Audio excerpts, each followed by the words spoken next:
Inilah kebrutalan balas dendam yang dilakukan oleh pemuda Pancasila kepada PKI setelah melakukan pembunuhan terhadap 7 jenderal besar di Lubang Buaya. Gila, balas dendamnya dilakukan tanpa ampun oleh pemuda Pancasila. Dan salah satu anggota pemuda Pancasila ini jadi orang yang paling ditakuti oleh orang-orang PKI. Saking ditakutinya, mendengar namanya saja, anggota PKI tidak berani untuk keluar rumah. Asli, lo harus tahu cerita ini. Karena cerita ini, gua jamin tidak pernah diajarin di sekolah lu. Tapi sebelum gua bahas, yuk pencet tombol follow dan like-nya di samping supaya lu nggak ketinggalan konten-konten yang seru dari gua. Oke sudah? Kalau sudah, kita lanjut. Jadi, pria kurus berambut putih yang bernama Anwar Kongo ini adalah anggota pemuda Pancasila yang ditakuti oleh PKI pada tahun 1965.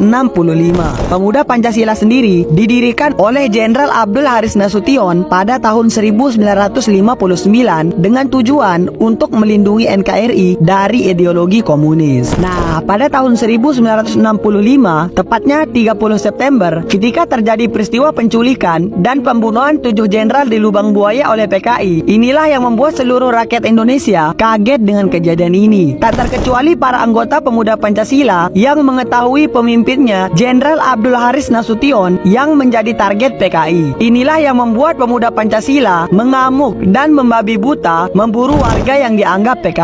Terlebih lagi, pada saat itu, pemerintah maupun tokoh masyarakat seolah melegalisasi pembantaian yang dilakukan terhadap mereka yang berpaham komunis, guys. Nah, salah satu anggota pemuda Pancasila yang bernama Anwar Kongo ini diperkirakan telah membunuh lebih dari 1.000 orang PKI karena tidak terima perbuatan bejat PKI tersebut. Saat terjadi pembantaian massal tersebut, kala itu setidaknya 500.000 orang terus terbunuh di Indonesia. Semua militer, termasuk pemuda Pancasila, mengamuk dan menargetkan semua yang terafiliasi dan komunis di seluruh negeri. Gila, 7 nyawa dibalas dengan 1,5 juta nyawa. Nah, aksi dari Anwar Kongo ini kemudian diangkat dalam sebuah film dokumenter berjudul Jagal The Act of Killing. Meski film ini dilarang tayang di Indonesia, tapi di luar negeri, film ini justru mendapat penghargaan. Nah, dalam film ini, Anwar Kongo langsung memerankan dirinya sendiri sebagai algojonya atau eksekutornya, guys.